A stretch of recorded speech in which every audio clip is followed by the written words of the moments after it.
जय हिंद साथियों, मैं आदेश आप सभी का आपके अपने परिवार राही आदि क्लासेस में स्वागत करता हूं। तो हम सभी पढ़ रहे हैं वाच्य। वाच्य को हमने कल पढ़ा है। वाच्य का शाब्दिक अर्थ, वाच्य की परिभाषा, वाच्य के प्रकार या भेद। तो हमने देखा था वाच्य के 3 भेद थे। कौन? कर्तृवाच्य, कर्मवाच्य और भाववाच्य। तो हमने कर्तृवाच्य को बहुत ही अच्छे तरीके से पढ़ लिया था। आज हम सभी उसी के आगे पढ़ेंगे दूसरा कर्मवाच्य। दूसरा प्रकार है कर्मवाच्य। अब इसको हम देखेंगे, समझेंगे, जानेंगे। तो क्या होता है, जिस प्रकार से कर्तृवाच्य में यानी कर्ता प्रधान होता था, ठीक उसी प्रकार से कर्मवाच्य में हमें ध्यान क्या देना है कि हमेशा कर्म प्रधान होगा। क्या होगा? कर्म की प्रधानता होगी। तो आप सभी पॉइंट में इसको लिख सकते हैं कि कर्म की प्रधानता होती है। कर्म की प्रधानता होती है और जो क्रिया होगी वह यहां पर कर्म के अनुसार भी होगी। क्या? कर्म के अनुसार होगी। जिस प्रकार कर्तृवाच्य में क्रिया कर्ता के अनुसार होती थी, कर्मवाच्य में जो क्रिया होगी वह कर्म के अनुसार होगी। तो आप लिख सकते हैं कि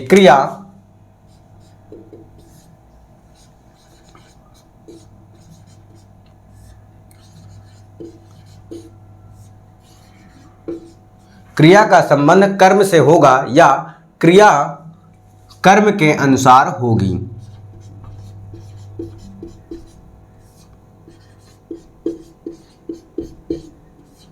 आप बात को समझिएगा, क्या कि क्रिया कर्म के अनुसार होगी, या फिर हम इसी को ऐसे भी बोल सकते हैं कि कर्म जो है वह क्रिया के अनुसार होगा। यानी दोनों तरीके से बात को समझना है। और इसके बाद यहाँ पर क्या है, कर्म की प्रधानता होगी। कर्म को ज़्यादा महत्व दिया जाएगा और कर्ता को कम महत्व दिया जाएगा। क्या? कर्म को ज़्यादा महत्व दिया जाएगा, कर्ता को कम महत्व दिया जाएगा। और क्या था कि कर्तृवाच्य में हम दोनों को मिलकर पढ़ रहे हैं। कर्तृवाच्य में क्रिया कैसी होती थी? साकर्मक और आकर्मक दोनों होती थी। क्या? कर्तृवाच्य में क्रिया साकर्मक और आकर्मक दोनों होती थी। लेकिन हम अब पढ़ रहे हैं क्या? कर्मवाच्य। तो कर्मवाच्य में जो क्रिया होगी वह हमेशा क्या होगी? साकर्मक होगी। तो आप सभी लिख सकते हैं क्या कि क्रिया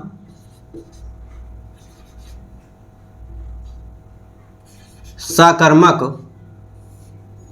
होगी। जो क्रिया होगी वह साकर्मक होगी। और क्या होगा? ये बातें आपको ध्यान में रखना है, तभी आप बहुत ही अच्छी तरीके से वाच्य को पढ़ सकते हैं, वाच्य को समझ सकते हैं। और क्या होगा कि कोई घटना घटित होती है। क्या? कोई घटना घटित होती है अचानक। कैसे? अचानक घटना घटित हो, या फिर कोई संस्थान द्वारा कार्य किया जाए, तो वहां पर क्या होगा कि आपको कभी कभी कर्ता नहीं भी रहेगा। किसमें? जब हम कर्मवाच्य को पढ़ेंगे, कर्मवाच्य को देखेंगे, तो वहां पर क्या होगा कि कभी कभी आपको कर्ता नहीं मिलेगा, सीधा कर्म क्रिया होगा। क्या? सीधा कर्म क्रिया होगा। तो अब हम इसे कुछ उदाहरण के माध्यम से समझते हैं। किसे? कर्मवाच्य को। अब जैसे कर्मवाच्य में और पहचानने का तरीका क्या होगा, यहां पर से या किसी के द्वारा कार्य कराया जाएगा तो के द्वारा आएगा, से या के द्वारा आपको मिलेगा। तो जैसे उदाहरण है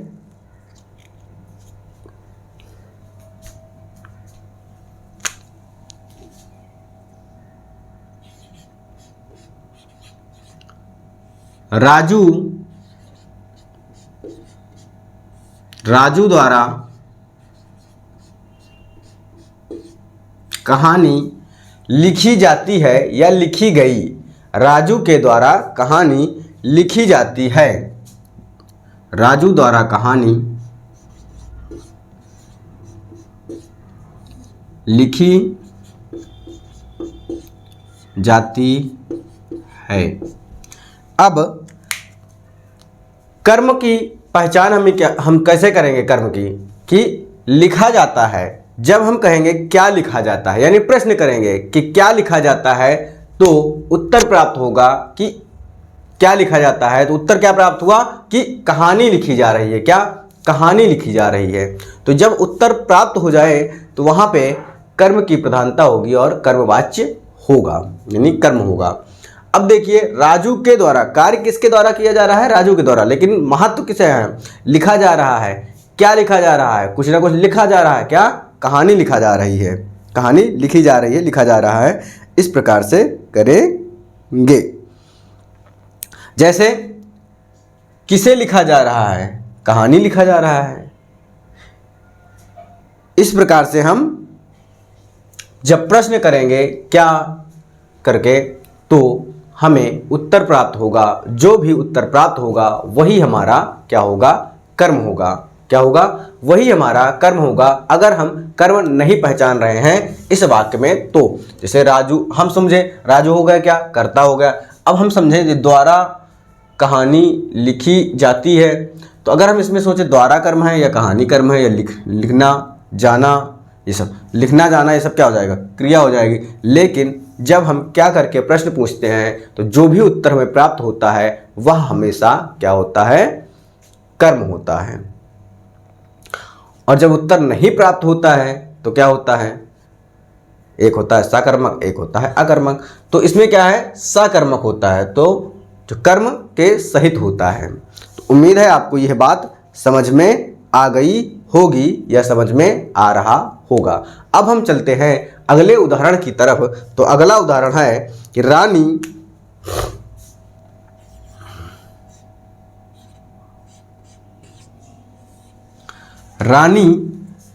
द्वारा या के द्वारा, दोनों ही सही हो जाएंगे। तो लिखते हैं रानी के द्वारा कपड़े धुले जाते हैं। क्या, रानी के द्वारा कपड़े धुले जाते हैं।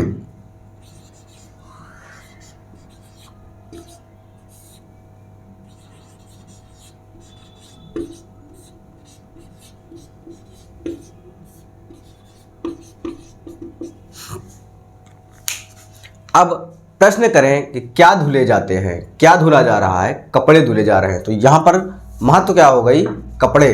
तो कपड़ा क्या हो गया, हमारा कर्म हो गया। अब देखिए, अब यहाँ कपड़े ना लिखे तब भी चल जाएगा। जैसे क्या, मतलब कि उदाहरण ही तो बनाना है हमें। मान लीजिए रानी के द्वारा सब्जियां काटी जा रही हैं। क्या, रानी के द्वारा सब्जियां काटी जा रही हैं। क्या काटी जा रही हैं, सब्जियां काटी जा रही हैं। तो सब्जियां क्या हो जाएगा, कर्म हो जाएगा। सॉरी। अब हम अगले उदाहरण की तरफ चलते हैं। तो अगला उदाहरण है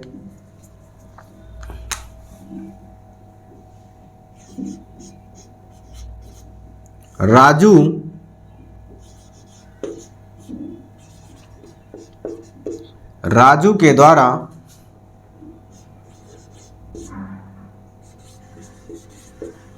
किताब पढ़ी जा रही है। पढ़ी जा रही है। अब हम प्रश्न करें कि क्या पढ़ा जा रहा है या क्या पढ़ी जा रही है। क्या, राजू के द्वारा किताब पढ़ी जा रही है या किताब पढ़ा जा रहा है। तो क्या पढ़ी जा रही है, किताब पढ़ी जा रही है। तो किताब क्या हो गया, कर्म हो गया। और देखें कि कार्य के द्वारा, यानी के द्वारा हमें आएगा। जब भी के द्वारा या से आ जाए तो हमें पहचान लेना है कि यह वाक्य किसमें है, कर्मवाच्य में है। अब जैसे क्या था कि अभी मैंने बोला था कि यहाँ पर कभी कभी क्या होता है कि कर्ता, जैसे यहाँ पर देखिए राजू था, रानी था, फिर राजू आ गया। इनके द्वारा कार्य किया जा रहा था, लेकिन कर्ता उपस्थित है। कभी कभी कार्य कोई अचानक हो जाए, क्या कार्य कभी कभी कोई अचानक हो जाए या प्रशासन के द्वारा कार्य किया जाता है, तो वहां पर कर्ता जो है अनुपस्थित होता है, यानी कर्ता नहीं होता है, नहीं रहता है। तो ऐसे वाक्य भी किस में आते हैं? कर्मवाच्य में आते हैं।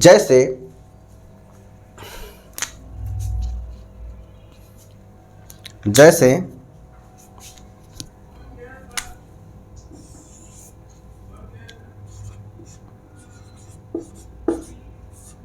नहरें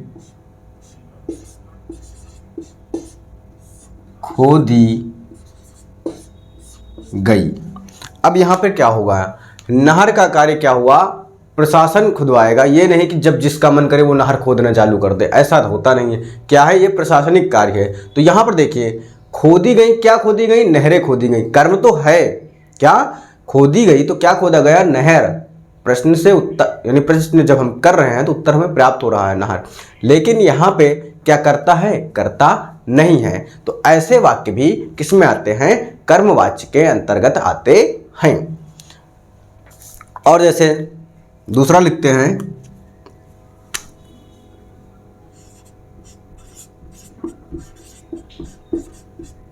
गुब्बारा उड़ गया। अब आप देखिएगा, क्या अगर प्रश्न करते हैं उड़ गया, तो क्या उड़ गया? प्रश्न करो क्या उड़ गया, तो उत्तर क्या हुआ? गुब्बारा उड़ गया। तो गुब्बारा यहां क्या हो गया? कर्म हो गया। क्या हो गया? कर्म हो गया। लेकिन आप देख रहे हैं कि कर्ता क्या है? कर्ता अनुपस्थित है, यानी कर्ता नहीं है। तो इसलिए यहां पर इस प्रकार से भी जो आपके उदाहरण बनेंगे या आपके जब ऑप्शन में आएंगे, तो कर्ता नहीं भी रहेगा। क्या? कभी कभी कर्ता नहीं रहेगा, तो भी आपको जानना है, पहचानना है। क्या पहचानना है? कि यह कर्मवाच्य के अंतर्गत आता है। उम्मीद है आपको अब कर्मवाच्य समझ में आ गया होगा। जैसे प्राकृतिक घटना हो जाए, भूकंप आ गया। क्या? भूकंप आ गया। अगला उदाहरण देख लीजिए, क्या कि भूकंप आ गया। क्या आ गया? भूकंप आ गया। तो भूकंप आ गया तो क्या आ गया? प्रश्न करें तो आया क्या? भूकंप आ गया। तो ये इस तरीके से जब कर्ता अनुपस्थित होगा तब भी हमें कर्मवाच्य हो जाएगा। अब हमारा लास्ट है क्या? कर्तृवाच्य पढ़ लिया, कर्मवाच्य पढ़ लिया, अब हमारा होगा भाववाच्य। अब हम पढ़ने वाले हैं भाववाच्य को।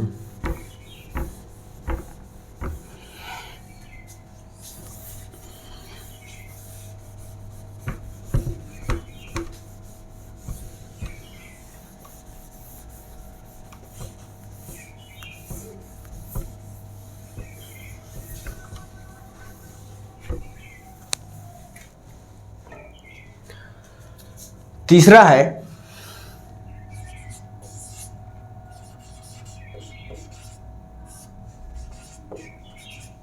भाववाच्य। अब भाववाच्य क्या होता है कि भाववाच्य क्या होता है कि जैसे कर्तृवाच्य पढ़े तो कर्ता प्रधान, कर्मवाच्य पढ़े तो कर्म प्रधान, भाववाच्य जब पढ़ेंगे तो क्या होगा? यहाँ पर भाव की प्रधानता होगी, जो भाव को दर्शाएगा। तो जब भाव को ज़्यादा महत्व दिया जाएगा तो क्या हो जाएगा? भाववाच्य हो जाएगा। तो सबसे पहले लिख सकते हैं कि भाववाच्य में भाव की प्रधानता होती है, यानी लिखें कि वाक्य में,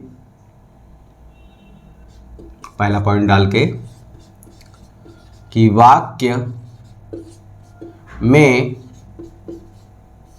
भाव की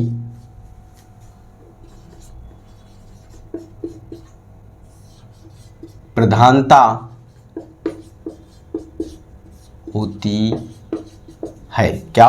भाव की प्रधानता होती है।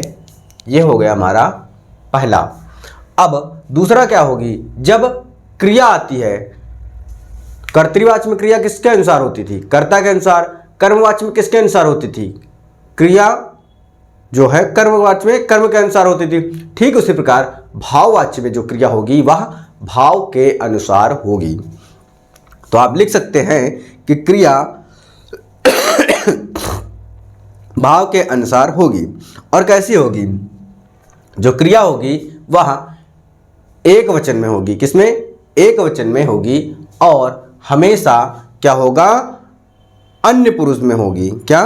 अन्य पुरुष वाले के अंतर्गत आएगी। तो आप लिखें कि क्रिया का रूप, ये सभी किसमें होंगी? भाववाच्य के अंतर्गत आएगी। तो भाववाच्य में क्रिया का रूप लिख सकते हैं। क्रिया का रूप, आगे भाववाच्य पढ़ रहे हैं तो भाववाच्य ही होगा। क्रिया का रूप पुल्लिंग क्या होगा? पुल्लिंग होगा और एक वचन होगा। पुल्लिंग होगा, एक वचन होगा, पुल्लिंग होगा, एक वचन होगा और क्या होगा? अन्य पुरुष में होगा। क्या होगा? अन्य पुरुष हो जाएगा। वो क्या हो जाएगा? अन्य पुरुष, पूरा लिख देते हैं,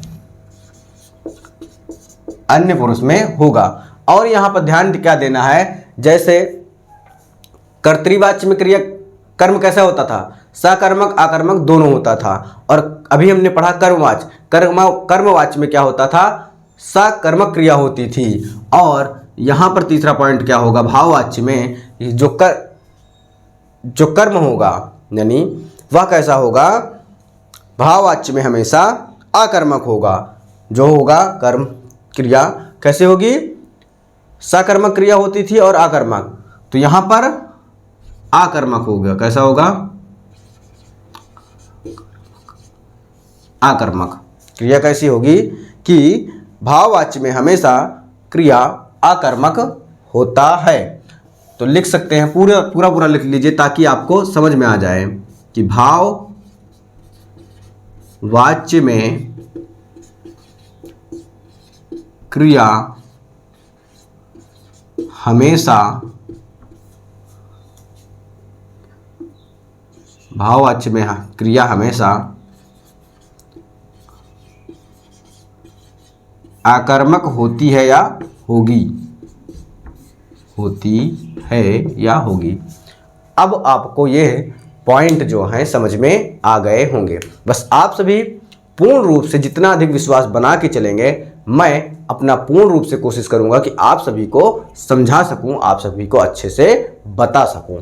अब हम क्या करेंगे कि कुछ उदाहरण के माध्यम से भाववाच्य को हम समझने वाले हैं।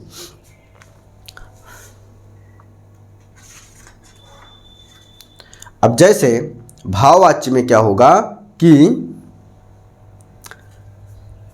आपने भाववाच्य में पढ़ा होगा कि मुझसे चला नहीं जाता। क्या? यहां पर इस प्रकार से, यानी किसी के भाव का दर्शाया जाएगा। यानी जब कोई वाक्य को हम पढ़ेंगे तो यहां पे क्या होगा कि उस व्यक्ति के या जिसके बारे में बताया जाएगा उसके भाव को दर्शाया जाएगा, उसके भाव की प्रधानता दी जाएगी। क्या? उसके भावों को महत्व दिया जाएगा। तो आप लिख सकते हैं क्या कि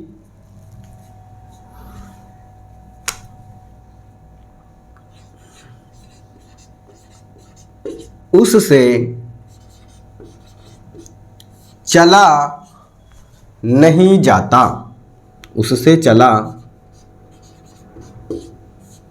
नहीं जाता, उससे चला नहीं जाता है। अब अगर हम क्या यहां पर बोला गया कि जो कर्म होगा वह कैसा होगा? भाववाच्य में हमेशा आकर्मक होगा। अगर अब यहां पर आप प्रश्न करें कि क्या नहीं चला जाता, क्या नहीं चला जाता, तो जब क्या से प्रश्न करते हैं तो उत्तर प्राप्त हो रहा है, आपको उत्तर प्राप्त नहीं होगा। क्यों नहीं होगा? क्योंकि क्रिया यहां पर क्या है? आकर्मक है। कैसी है? आकर्मक है। आकर्मक क्रिया में जब भी हम प्रश्न करते हैं तो वहां पर उत्तर प्राप्त नहीं होता है। तो यहां पर आपसे पूछा जाए क्या नहीं चला जाता तो आप नहीं बता सकते, इसलिए यहां क्या होगा? आकर्मक क्रिया है। और भाव भी दर्शाया जा रहा है कि उससे चला नहीं जा रहा है। अब अगला उदाहरण है कि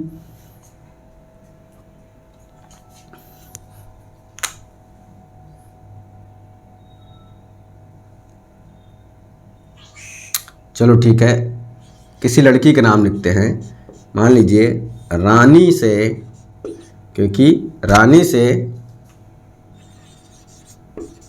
धूप में चला नहीं जाता है। अब रानी से धूप में चला नहीं जाता है, क्यों? अगर प्रश्न करें क्या नहीं चला जाता है, तब क्या आ जाएगा? कोई उत्तर प्राप्त ही नहीं होगा। तो इससे मतलब इसका मतलब क्या हुआ कि क्रिया हमेशा आकर्मक है। अब यहां पर लड़की के नाम लिखा, क्यों लिख दिया? क्योंकि धूप में वो लोग नहीं चलते हैं जल्दी से, चलती भी हैं तो छाता लगा लेती है। लड़के ऐसा नहीं करते हैं कि छाता लगा के चलें, तो वो लोग धूप में नहीं चल सकते। फिलहाल ये केवल ऐसे ही है। आपको क्या करना है कि वाक्य को समझना है कि भाव को दर्शाया जा रहा है, भाव को प्रधानता दी जा रही है, और याद रखना है कि भाववाची में हमेशा क्रिया कैसी होगी? आकर्मक होगी। कैसी होगी? आकर्मक होगी। और क्रिया का रूप कैसा होगा? पुल्लिंग होगा, एक वचन होगा, अन्य पुरुष में होगा। तो उम्मीद है आपको यह समझ में आ रहा होगा। अब अगला उदाहरण देखें। क्या? बस देखना यह है कि भाव को प्रधानता हो, भाव को दर्शाया जा रहा हो, बस। या फिर यहां से इतना हटा भी सकते हैं कि धूप में चला नहीं जाता है या चला नहीं जाता। अगला उदाहरण है कि अब पढ़ा जाए। क्या? अब पढ़ा जाए। तो यहाँ पर क्या पढ़ा जाए किसको दर्शा रहा है? भाव को दर्शा रहा है। क्या पढ़ा जाए अभी पता नहीं है, यहाँ पर लिखा भी नहीं है, लेकिन कुछ ना कुछ तो पढ़ा ही जाएगा, तो अलग बात हो गई। तो क्या है कि यहाँ पर पढ़ा जाए, तो यानी भाव को ही दर्शाया जा रहा है। तो उम्मीद है आपको कि बात आपको समझ में आ रही होगी। या हम कह सकते हैं अगले उदाहरण से कि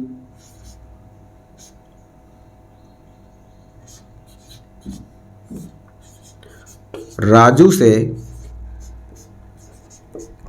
खाया नहीं जाता। क्या? राजू से खाया नहीं जाता। अब क्या है, वो कुछ खाता होगा, लेकिन कुछ खा रहा होगा, लेकिन क्या है कि खाया नहीं जाता है। यानी उसके भाव को दर्शा रहा है कि उस व्यक्ति के भाव को प्रदर्शित किया जा रहा है। तो उम्मीद है आपको वाच्य जो चैप्टर है यह पूर्ण रूप से समझ में आ गया होगा। आपको अगर ना भी समझ में आया हो तो आप क्लास को एक बार या दो बार थोड़ा सा टाइम निकालकर, थोड़ी सी स्पीड बढ़ाकर दोबारा पढ़ लीजिएगा, आपको समझ में आ जाएगा। और आपकी सबसे बड़ी बात क्या कि आप लोग सहयोग करें अधिक से अधिक। आपको अगर नहीं समझ में आता है या कुछ डाउट रहता है तो आप उसे कमेंट करके, मैसेज करके किसी भी तरीके से पूछ सकते हैं। मैं पूरा प्रयास करूंगा कि आपको, यानी आपकी जो रिक्वायरमेंट हो उसे मैं सब आप लोगों को बता के या रिप्लाई करके संतुष्ट कर सकूं। बस आज के लिए क्लास इतना ही रखते हैं। आप सभी का इस क्लास में जुड़ने के लिए, लोगों को जोड़ने के लिए आप सभी का बहुत बहुत धन्यवाद।